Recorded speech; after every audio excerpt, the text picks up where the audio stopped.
ST संप कर्मचारी हे संपावरती कायम आहेत। उद्योगमंत्र्यांशी झालेली बैठक ही निष्फळ ठरल्यानं हा संप आता आणखी चिघळलेला आहे। मागण्या मान्य होत नाही तोपर्यंत आपण संपावरती ठाम असल्याचं कर्मचाऱ्यांचं म्हणणं आहे। त्यामुळे काल 50% सुरू असलेली वाहतूक आज पूर्णपणे बंद होऊ शकते। आज मुख्यमंत्री एकनाथ शिंदे यांच्यासह कृती समितीची बैठक होणार आहे। त्यामध्ये मागण्यांवरती चर्चा होईल। आजपासून गणेश उत्सवासाठी कोकणात जाणाऱ्यांची लगबग सुरू होईल। त्यांना एसटी संपाचा मोठा फटका बसणार आहे। औद्योगिक न्यायालयानं आजचा एसटी कर्मचारी संघटनांचा संप हा बेकायदेशीर ठरवलेला आहे। एसटी महामंडळानं या संपाच्या विरोधात कोर्टामध्ये धाव घेतलेली आहे। कर्मचाऱ्यांना तातडीनं कामावरती हजर राहण्याचे कोर्टानं निर्देश दिलेले आहेत। नाहीतर एफआयआर दाखल करण्याचे आदेश स्थानिक एसटी प्रशासनाला देण्यात आलेले आहेत। राज्यभरातली ही महत्त्वाची दृश्य आपण बघतोय आणि सध्या आगारांमध्ये नेमकी काय परिस्थिती आहे हे जाणून घेण्यासाठी आपण आपल्या प्रतिनिधींकडे जाऊयात। मुंबई सेंट्रलच्या बस डेपोमध्ये आपले प्रतिनिधी अभिषेक मुठाळ आपल्या सोबत असतील आणि त्यासोबतच नागपूरमधून गणेशपेठ भागामधून बस डेपोमधून तुषार कोहळे आपल्या सोबत आहेत। सुरुवातीला जाऊयात अभिषेककडे। अभिषेक, मुंबईतली सध्याची काय परिस्थिती आहे? कशा पद्धतीने एसटीची चाकं सध्या थांबलेली आहेत आणि प्रवाशांची कशी गैरसोय होणार आहे?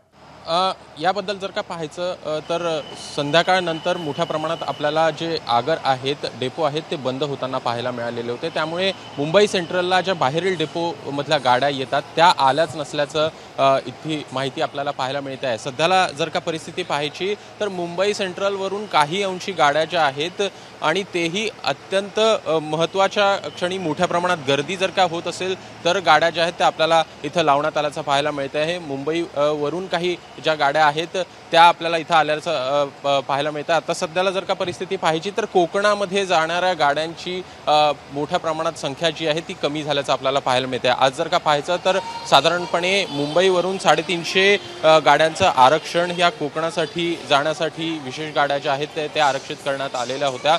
मात्र आज अशी भीती आहे की हे संपूर्ण जे एकूण आरक्षण आहे ते देखील रद्द होऊ शकतं। एकूण मोठ्या प्रमाणात नागरिक इथं आपल्याला पाहायला मिळत आहेत। काही कोकणात जाणारे देखील लोक आहेत, आपण त्यांच्याशी इथं बातचीत करूया। किती वाजता तुमची गाडी होती, कुठं जाणार होता? आमची सकाळी 6 वाजता गाडी होती। कोकणात आम्ही चिपळूणला जाणार आहे।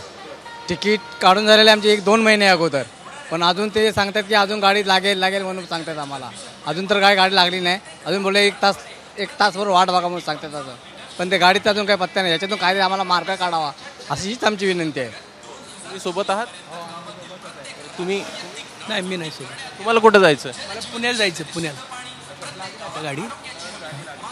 तर एकूण कोकणामध्ये मोठ्या प्रमाणात आपल्याला परिणाम जो आहे तो पाहायला मिळतो आहे। मात्र काही अंशी गाड्या ज्या आहेत त्या आपल्याला सध्याला तरी परिस्थिती अंशतः गाड्या सुरू असल्याचं पाहायला मिळतं आहे। मात्र थोड्या वेळामध्ये एकूण ह्या देखील गाड्या ज्या आहेत ते बंद होण्याची भीती व्यक्त केली जाते। निश्चित। अभिषेक, तू आपल्या सोबतच राहा। आपण जाऊयात नागपूरमध्ये। तुषार आपल्या सोबत आहे। तुषार, मुंबईतली परिस्थिती आपण बघितली, सध्या नागपूरमधली काय परिस्थिती आहे? नागपूर तर का चित्र बघायचं झालं तर अगदी काही क्षणाआधी ही एक बस आलेली आपण बघू शकतो। म्हणजे काही अंशी बसेस सुरू आहे, मात्र संपाचा परिणाम नागपूरमध्ये देखील आपल्याला पाहायला मिळत आहे।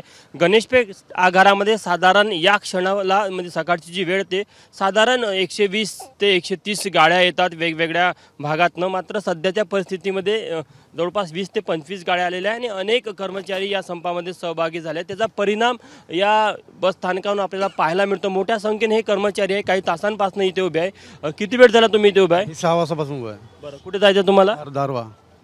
तुम्ही किती वेळापासून? 6 वाजतापासून आम्हाला किनवट जायचं आहे। कुठे जायचं तुम्हाला? किनवट। काय म्हणतात तिथे माहिती चौकशी केली तर? गाडी आली तर जाईल, असं जाणार नाही। ज्यावेळेस गाडी येईल त्यावेळेस जाईल म्हणतो।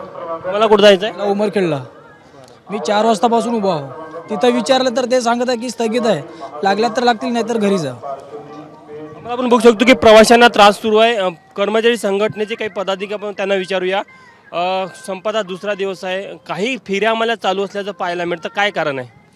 कारण का ज्या रात्री मुक्कामी आलेल्या होत्या, शाळेच्या फेऱ्या होत्या, त्या रात्री मुक्कामी आलेल्या होत्या, तर त्या 120 गाड्यांपैकी जवळपास 20 ते 25 गाड्या इथं आलेल्या होत्या, त्याच आता जात आहेत। दुसऱ्या नवीन गाड्या अजून निघालेल्या नाही आहेत। कर्मचारी संपात सहभागी होण्यास नकार दिला, कारण की पहिल्या संपाच्या वेळेस त्यांना मोठ्या प्रमाणात त्रासाचा सामना करावा लागला होता। पहिला जो संप आहे तो कर्मचारी संघटनांनी मिळून, कृती समिती मिळून घडवलेलाच नव्हता। तो अनधिकृतपणे जे काही ॲडव्होकेट आहेत सदावर्ते त्यांनी तो हायजॅक केलेला होता आणि त्यांनी कर्मचाऱ्यांना गुमराह करून त्यांना खोटे आश्वासन देऊन त्यांना तो घडवून आणलेला होता. त्याच्यामध्ये राजकारण आलेलं होतं. त्याच्यामध्ये कोणत्याही एस टी महामंडळाची संघटना इन्व्हॉल्व नव्हती. कारण की त्यांनी सांगितलेलं होतं का एस टी कर्मचाऱ्यांच्या हिताचे जे आहे तेच आम्ही बोलू आणि आम्हाला खुशी नाही आहे की प्रवासी आता किती संघटना सहभागी आहे या संपामध्ये? या संपामध्ये नाही, या धरणे आंदोलनामध्ये सर्व संघटनांची मिळून कृती समिती झालेली आहे आणि त्या सर्व संघटना मिळून कृती समिती ती इन्व्हॉल्व आहे याच्यामध्ये. अमोल, आपण बघू शकतो की आज सरकार कशा प्रकारे तोडगा काढतं हे देखील महत्त्वाचं आहे, कारण की आज देखील अत्यंत एक महत्त्वाची बैठक आहे. मात्र ज्या प्रकारे काही गाड्या इथे आपल्याला सुरू असल्याचं पाहायला मिळतं, त्यामुळे प्रवाशांना थोडीशी आशा आहे की त्यांना बस मिळेल. मात्र अनेक प्रवासी 2-2 तासापासून अनेक प्रवाशांचे सध्या हाल सुरू आहेत आणि हे हाल वाढण्याची सुद्धा भीती आपण व्यक्त करूयात, कारण एस टी कर्मचारी हे आपल्या संपावरती अजूनही ठाम आहेत. तुषार, धन्यवाद दिलेल्या या संपूर्ण माहितीबद्दल. आणि अभिषेक, तुझे सुद्धा आभार. मुंबई सेंट्रल डेपो मधून अभिषेक आपल्याला अपडेट देत होते. एबीपी माझा, उघडा डोळे बघा नीट.